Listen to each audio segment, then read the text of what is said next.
তুমি গুনাহ করলে তোমারে বাধা দিবে কে? তুমি কৌশল করলে আমি তো পারতাম বুঝাইতে না পারো, কিন্তু রাতের 2টায় অন্ধকারে তুমি উলঙ্গ ছবি দেখলে তোমারে ফিরাবে কে? তুমি যদি নিজের লজ্জাস্থান নিজের হাতে নাপাক নষ্ট করে ফেলো তোমারে থামাবে কি? তুমি যদি কোনো হারাম মেয়ের সম্পর্কে নিজের চরিত্র নষ্ট করে ফেলো তোমারে ফিরাবে কি? অতএব তোমার বিবেক, তোমার অনুভূতি, তোমার আখিরাত, তোমার আল্লাহর কথা স্মরণ থাকা, এটাই তোমার গুনাহ থেকে ফিরাবে। নাহলে আমি কি আর তোমার লগে থাকবো না? তুমি কি আর আমার সাথে থাকবে না? এই জন্য আমরা বিবেক জাগাইতে চাই। একজন হোক, কোনো অসুবিধা নেই। আমি তো ইলেকশন করছি না যে ভাই আপনাদের সবার ভোট দরকার আমার, এবার আপনারা দাঁড়াইয়া মতেন আর বইয়া মতেন, এটা দেখার বিষয় না। ভোটটা আমারে দিয়ে, বিষয়টা কি এমন? কথা বলেন, এই মাহফিলের মাকসাদ এইটা? আখিরাত। কি মাকসাদ? আখিরাত। আখিরাত মাকসাদ। আমি একটা আয়াত পড়ি, এরপরে আমার কথা শেষ। মহান আল্লাহ পাক রব্বুল আলামিন বলেন, হুয়াল্লাযী খালাকাকুম, একটু শুনে না, 10 মিনিট ইনশাআল্লাহ। হুয়াল্লাযী খালাকাকুম মিন তুরাবিন, আল্লাহ বলেন আল্লাহই তোমাদেরকে সৃষ্টি করেছেন মাটি থেকে। সুম্মা মিন নুতফাতিন, অতঃপর বীর্যের ফোঁটা থেকে। সুম্মা মিন আলাকাতিন, অতঃপর জমাট রক্ত থেকে। মহান আল্লাহ পাক আমাদেরকে মায়ের পেট থেকে বের করার আগে 7টা ধাপে সৃষ্টি করেছে। 7 স্তরে, 7টা ধাপে। 1 মাটি, 2 বীর্যের ফোঁটা, 3 জমাট রক্ত, 4 গোশতের টুকরা, 5 হাড্ডির একটা কঙ্কাল, 6 ওই কঙ্কালটার উপরে পরিমিত মাত্রায় গোশত দিয়ে চোখ নাক কান লাগিয়ে শরীর গঠন, 7 রূহ ফুকে দিয়ে মায়ের পেট থেকে বের করেছে। কয়টা হইল দোস্ত? এই মালিক সেই মালিক যিনি চাইলে কোন হও বললেই হয়ে যেত, হইতো না? কথা বলে না? আল্লাহ বলে, বান্দা এ হও, এই কথা দিয়ে আমি তোমারে বানাই নাই, বরং 9 মাস মায়ের অন্ধকার জরায়ুতে আমি কাউকে না ডেকে, একজন ফেরেশতাকেও না রেখে, আমি মালিক একা আমার কুদরতি হাতে তোমারে সাজাইছি। তুমি জানো না বান্দা, তুমি আমার বড় মায়ার সৃষ্টি। তোমার মারে জিজ্ঞাসা করে দেখো, আমি কোনোদিন তোমার মাকে, তুমি যখন গর্ভে ছিলা, জিজ্ঞেস করি নাই যে মা তোর ছেলের নাক লাগাবো, কোথায় লাগাবো, তুই মা বলে দে। আল্লাহ বলে না, আমি কাউকে জিজ্ঞেস করি নাই, আমি মালিক আমার নিজ হাতে, আমার কুদরতি হাতে বান্দা বড় বেশি সুন্দর করে আল্লাহ কসম করে বলছে, 4টা কসম করে আল্লাহ বলছে, ওয়াত-তিনি ওয়াজ-যাইতুন ওয়া তুরি সিনিন ওয়া হাদাল বালাদিল আমিন। আল্লাহ বলছে কসম বান্দা, কসম কসম কসম, আমি তোরে মানুষকে বড় সবচেয়ে সুন্দর করে আমি আল্লাহ সৃষ্টি করেছি। আমি তোকে বড় বেশি যত্ন করে বানিয়েছি। আমার মতো এমন মালিক কেমনে ভুলে গেলি? এমন মনিব কেমনে ভুলে গেলি? এমন মালিক কেমনে ভুলে গেলি? ভাইয়া বলো না, একটা ছেলে বলো, এত বড় মালিককে কেমনে সেজদা না দিয়ে, এত বড় কলজা তোমার কেমনে হলো? তুমি জানো না তিনি কে? তুমি জানো না তিনি কত বড় শক্তিশালী? 1 সেকেন্ডের জন্য আল্লাহকে আড়াল করার শক্তি আমাদের কারো আছে তো? 1 সেকেন্ড আল্লাহ পাকের অপছন্দের উপরে আমরা 1 সেকেন্ড বেঁচে থাকার ক্ষমতা আমাদের আছে তো? তাহলে আল্লাহ তাআলা বলেন, এই এক কথা মনে করাইছেন যে বান্দা ধীরে ধীরে ধাপে ধাপে আমি তোমাকে সৃষ্টি করেছি, তুমি আমারে ভুলো না, তুমি আমার বড় বেশি যত্ন সৃষ্টি, তোমারে আমি অনেক আদর করে বানিয়েছি, অনেক বেশি আদর করে বানিয়েছি। ফি আইয়ি সূরাতিন মা শাআ রাক্কাবা, আমি নিজ হাতে তোমার চেহারার আকৃতি দিয়েছি। এই লোকটা কালো কেন? আল্লাহ বলেন আমি চেয়েছি। এ সাদা কেন? আমি চেয়েছি। আমি চেয়েছি। এরে বাংলাদেশে সৃষ্টি দিলাম কেন? ও আরব দেশে কেন? আমার ইচ্ছা হয়েছে। কার ইচ্ছা? আল্লাহ বলেন আমার ইচ্ছায় তোমরা আমি সাজিয়েছি। চেহারা দেখলে বোঝা যায় চেহারাটা কালো হয়ে আছে। আহা, গুনাহ তোমাদের চেহারা কালো করে ফেলছে। চেহারায় কোনো রসকস দয়া মায়া নাই। চুল চেহারার মধ্যে মুসলমানের কোনো চিহ্ন নেই। সারাদিনের চলাফেরার মধ্যে ঈমান আমলের কোনো নমুনা নাই। একটা বারও পেশাব করে টয়লেট পেপারও ব্যবহার করো না, পানিও ব্যবহার করো না। আহা, এটা কোনো আখলাক? তুমি কোনোদিন কুত্তা দেখো নাই? তুমি রাস্তার কুত্তা দেখো না? কুত্তাও তো পেশাব করে পানি নেয়, কুত্তাও তো টয়লেট পেপার ব্যবহার করে। তুমি দেখো না আব্বা, মাঝে মাঝে সবচেয়ে উত্তম হয় ওই কুকুরের সাথে একটা সেলফি উঠাইয়া দুজন একসাথে দিলে ভালো। হ্যাঁ হ্যাঁ, ভালো হবে, সুন্দর দেখাবে, মানাবে, যে দেখেন আমরা দুইজন একই আচরণ, ও পেশাব করে পানি নেয় না, আমিও নেই। লজ্জা থাকলে মুসলমান হও, লজ্জা থাকলে মুমিন হও, লজ্জা থাকলে মুহাম্মদ আরবি সাল্লাল্লাহু আলাইহি সাল্লামের সুন্নাত অনুসরণ। ইসলাম মানো, দ্বীন মানো।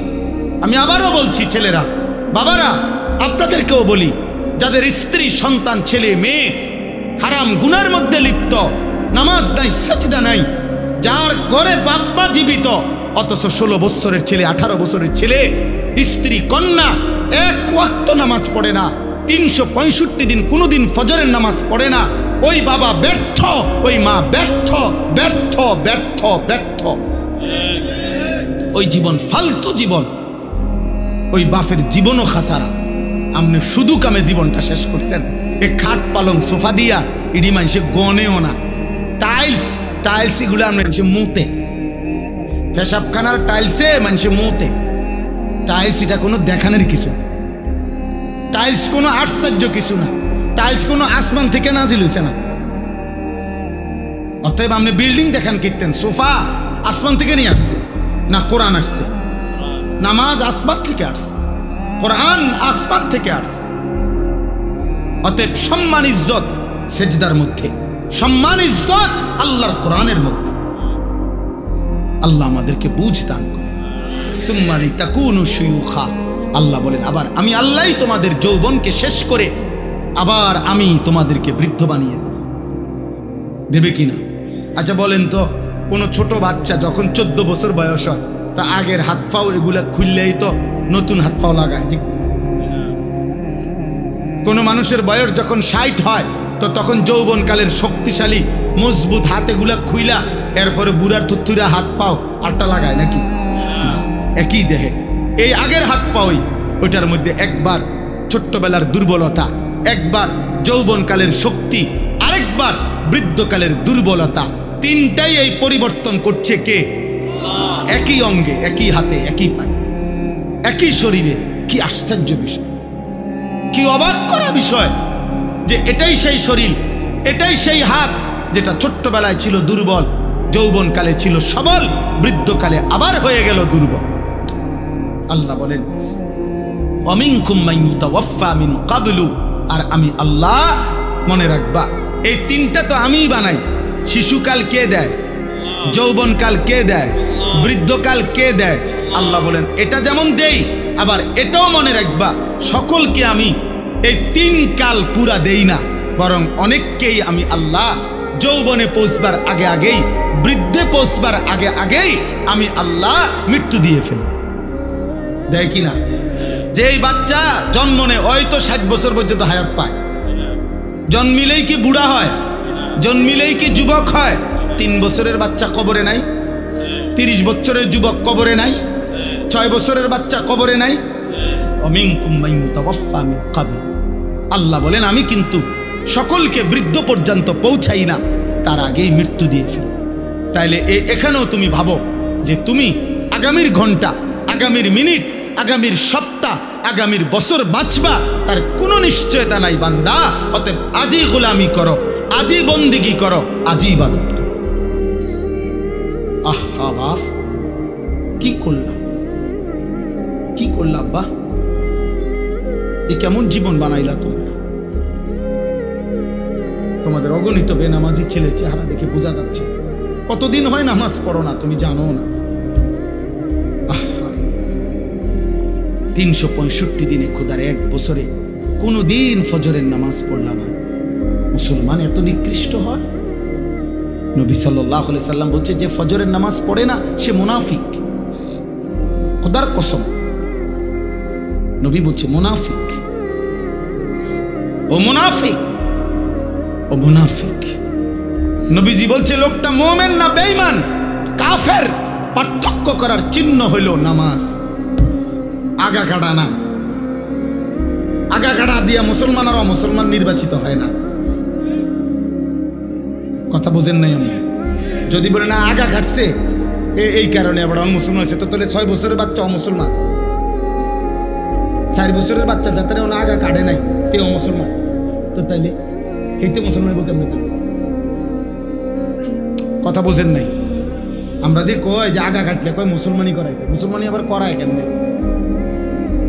মুসলমান বুঝি এটা করাই না জিনিস, মুসলমান তো হয় না, পরিচয় না। তো তাহলে ও যদি এখন 7 বছর বয়সে 8 বছর বয়সে তারা যদি খতনা করায়, এখন যদি সে মুসলমান হয় তো আগে কি আছিল? ও মুসলমান। কথা বলেন না? আগে মুসলমান থাকলে তো অন কি মুসলমান হয়েছে আবার? বলেন, আপনি যুক্তিতে বলেন, ইনসাফে বলেন, আগে কিটা ছিল? তো জন্মের পরে বাচ্চা মুসলমান না? ছোট্ট কোলের বাচ্চা মুসলমান না? তাহলে তারা আজান দিল কেন? তার কানে একামত দিল কেন? তারে হুজুর আইনা দোয়া করাইলো কেন? তার জন্য মুসলিম নাম রাখলো কেন? তার আকিকা করাইলো কেন? মুসলমান দেখেই তো করাইছে। এজন্য দোস্ত, আল্লাহ নবী সাল্লাল্লাহু আলাইহি সাল্লাম বলেছেন বাইনার রাজুল ওয়া বাইনা শিরকি ওয়াল কুফর তারকুস সালাহ। কোন ব্যক্তি মুমিন না মুশরিক এটা পার্থক্য করার চিহ্ন হলো নামাজ পড়া বা না পড়া, এর ভিত্তিতে। চলো ভাইয়া, ভাতে তো খাও, আর কি খা, দুনিয়াই তো ভোগ করো না। তোমার রাত যখন ভোর হয় আমার রাতও তখনই ভোর হয়। তোমার জন্য যখন সূর্য ডুবে আমার সূর্য তখনই ডুবে। হ্যাঁ নাফরমান, মনে রেখো তুমি আগায়া না। 5 ওয়াক্ত নামাজ পড়নেওয়ালার ভোর যখন হয় তুমি নাফরমানের ভোরও তখনই হয়। পৃথিবী সমান তালেই আগায়, রাত্র সমান তালেই শেষ হয়। সব রাতই ভোর হয়, বাসর রাতও ভোর হয়, ফাঁসির রাতও ভোর হয়। কিন্তু আখিরাত একসাথে চলবে, দুনিয়া একসাথে চলতেছে। দুনিয়া সুখে দুঃখে একসাথেই চলে, নাফরমান আর ইমানদার একসাথেই চলে, আখিরাতে একসাথে চলবে। আজকে এখানে তো সবাই বসছো, নামাজিরাও বসছে, বেনামাজিও বসছে। হাসরের ময়দানে এমন দাঁড়াইতে পারবা না, আল্লাহর কসম। বসার তো সুযোগই নাই, দাঁড়াইবারও সুযোগ থাকবে না একসাথে। কোরআন কারীমে সূরা ইয়াসিনে আছে, আল্লাহ পাক ফেরেশতাদেরকে বলবে ওয়ামতাজুল ইয়াউমা আইয়ুহাল মুজরিমুন। প্রথম নাফরমানদেরকে বলবে, এই নাফরমান, বেঈমান, মুশরিক, মুনাফিক, পাপী, মুজরিম, আজকে হাসরের ময়দানে আমার ইমানদারদের লাইন থেকে বের হও, আলাদা হও। ফেরেশতারা বলবে, আল্লাহ নাফরমান চিনবো কেমনে? আল্লাহ বলবেন ইউরাফুল মুজরিমুনা বিসীমাহুম। প্রত্যেক পাপের চিহ্ন আমি আল্লাহ তার চেহারার মধ্যে ভাসিয়ে দেব। তোমরা যাও, গেলেই দেখবা চেহারায় কম্পিউটারের মতো, কম্পিউটারের মনিটরের মতো, স্ক্রিনের মতো তার চেহারার মধ্যে সুদের চিহ্ন, ঘুষের চিহ্ন, চুরির চিহ্ন, ডাকাতির চিহ্ন, জিনার চিহ্ন, ব্যভিচারের চিহ্ন, নগ্ন নারীর চিহ্ন, হারাম দৃশ্য, হারাম গুনাহ আমি তার চেহারায় ভাসায় দেব। তোমরা দেখেই চিনবা। এরপরে কি করবে? ফায়ুখাযু বিন নাওয়াসি ওয়াল আকদাম। আল্লাহ বলেন ফেরেশতারা তখন ওই নাফরমানকে তার মাথার চুলের অগ্রভাগ এবং 2 পাও ধরে, এই চুল ধরলে আর 2 পাও ধরলে এইটি কি সোজা থাকবে? বুঝেন না হিসাব? এমনি যদি ধরে আর পাও যদি ধরে তখন কি হবে? এটা ছাগলের বাচ্চা যেমনি আলগি দেয়, এইভাবে আলগি দিয়া ধইরা একটা আসার দিয়া জাহান্নামে ফেলে দেয়। যা নাফরমান, নাইলে এমনি ধরবে কেন? বলেন না কেন? তো এমনি ধরার কথা না, মাথার চুল আর 2 পাও ধরবে কেন? তাহলে এমনি ধরলে এই এমনি আলগি দিয়া ছুঁড়ে মারবে জাহান্নাম। খুযুহু ফাগুল্লু সুম্মাল জাহিমা সাল্লু। কোরআনে আল্লাহ বলছেন, আল্লাহ জাহান্নামীদের ব্যাপারে হাসরের দিন বলবে, আমার ফেরেশতারা ওরে ধর, ওরে ধর, ধর। খুজুহু, তাকে ধরো, ফাগুল্লুহু, বেঈমানরে বাঁধো, ফাগুল্লুহু অর্থ হলো বেঁধে ফেলো, বেঁধে শক্ত করে বাঁধ দিবা, টাইট করে বাঁধ দিবা। আচ্ছা কেমনে বাঁধ দিবে জানেন? বলি ওই ভাই শুনবা, তাফসীরের মধ্যে আছে, কেমনে বলবো এটা? কোন মানুষকে যে সেলাই করে, অ্যাক্সিডেন্ট হইলে যে মানুষকে সেলাই করে না, সেলাই মানে কি? সেলাই মানে হলে সুই দিয়া সুতা গোস্ত সহ এরপরে উঠাইয়া বাঁধে, এটারই তো কয় সেলাই। 3টা সেলাই লাগছে, 5টা সেলাই লাগছে, কয় না? খোদার কসম তাফসিরে লিখছে, নাফরমানকে ফেরেশতা এইভাবে, যেইভাবে চামড়া সেলাই করে অ্যাক্সিডেন্টের রোগীর, সুই দিয়া সুতা দিয়া এইভাবে সেলাই করে করে বাঁধে।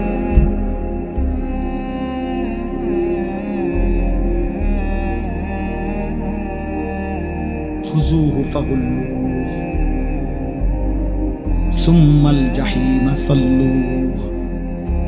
ফেরেশতা বলবে রব্বুল আলামিন আমি তো বেঁধে ফেলেছি, এবার কি করব? আল্লাহ বলবেন সুম্মাল জাহিমা সাল্লুহু, ফেরেশতা একটা লাথি মাইরা জাহান্নামে ছুঁড়ে মারো, ফেলে দাও তারে জাহান্নামে। সুম্মা ফি সিলসিলাতিন যারউহা 70 যিরাআন ফাসলুকুহু। যখন তাকে জাহান্নামে ফেলা হবে, আল্লাহ এবার জাহান্নামের মধ্যে ভিতরে যেই ফেরেশতারা আছে, ওই ফেরেশতাদেরকে আল্লাহ বলবে, ফেরেশতারা আমার এই নাফরমান বেঈমান বান্দাটাকে 70 হাত আগুনের শিকল দিয়ে আবার তার হাতের মধ্যে বা গলার মধ্যে বেঁধে আবার বাঁধো। এবার ফাসলুকুহু, তারে কুত্তার মতো পুরা জাহান্নামের মধ্যে ঘুরাও, বাকি জাহান্নামীদের সাথে পরিচয় করিয়ে দাও, এই নাফরমানের পাপ তাও বলে দাও। এ চোর ছিল, এ ডাকাত ছিল, এ ব্যভিচারী ছিল, এ জেনাকার ছিল, এ বেহায়া নারী ছিল, এ বেপর্দা নারী ছিল, এটা সুদখোর ছিল, এটা হারামখোর ছিল, এটা মদখোর ছিল, এটা নেশাখোর ছিল। এভাবে ফেরেশতারা বাকিদের সাথে পরিচয় করিয়ে দেবে। নতুন করে যদি কোনো উদ্দীপনা না আসে, উৎসাহ না আসে আমলের প্রতি, আখিরাতের প্রতি, তাহলে শুনলাম কি? এমনি তো জানা শরীয়তের অনেক কথা, অনেকেই জানে, সকলেই জানে। এই জানাগুলোকে মালুমাত বলা হয়, মানে এমনি জানে আর কি। মনে করেন আজকে 10 বছর যে কোনো দিন 5 ওয়াক্ত নামাজ পড়ে নাই, এমন কোনো মুসলমানকে যদি জিজ্ঞেস করেন যে ভাই বলেন তো নামাজ কয় ওয়াক্ত, তো ওই লোক কি বলবে? 12 ওয়াক্ত। কয় ওয়াক্ত? তাহলে এই কথাটা তো সেও জানে। তাহলে এইটা তো জানায় শুধু, এটা এলেম না। এলেম তখনই এলেম হয় যখন তা আমলে পরিণত হয়। আজকে 30 বছর ধরে যে সুদ খায়, মনে করেন এই হারামখোরকে জিজ্ঞেস করে যে বলেন তো ভাই বাবা যে সুদ খাওয়া কি, তো উনি কি বলবে? মুস্তাহাব। কি? তাহলে তো এটা হেও জানে, এটা তো সেও জানে। তাহলে এই জানাটুকু তো যথেষ্ট না, এটা এলেম না, এটা মালুমাত, মানে এমনি জানে আর কি, অর্জিত জ্ঞান। কিন্তু এলেম তখনই এলেম হয় যখন তা আমলে পরিণত হয়। এই জন্য আল্লাহর কথা শোনা তখনই সার্থক হয় যখন তার থেকে 2 জিনিস অর্জন হয়, হয় উপদেশ গ্রহণ করা, নয় আল্লাহকে ভয় করা। এতটুকু যদি না হয় কোনো রকম, তাহলে ফায়দা হবে। মাহফিল 13তম না 1300তম হইলে কি আয়োজন আজকের এই সমান না, আরো 10টা প্যান্ডেলের সমান, কিন্তু সবাই সবার মতোই রয়ে গেলাম। তাইলে দোস্ত তেমন তো কোনো অর্জন হলো, তেমন কোনো অর্জন হলো না। এটা জরুরি।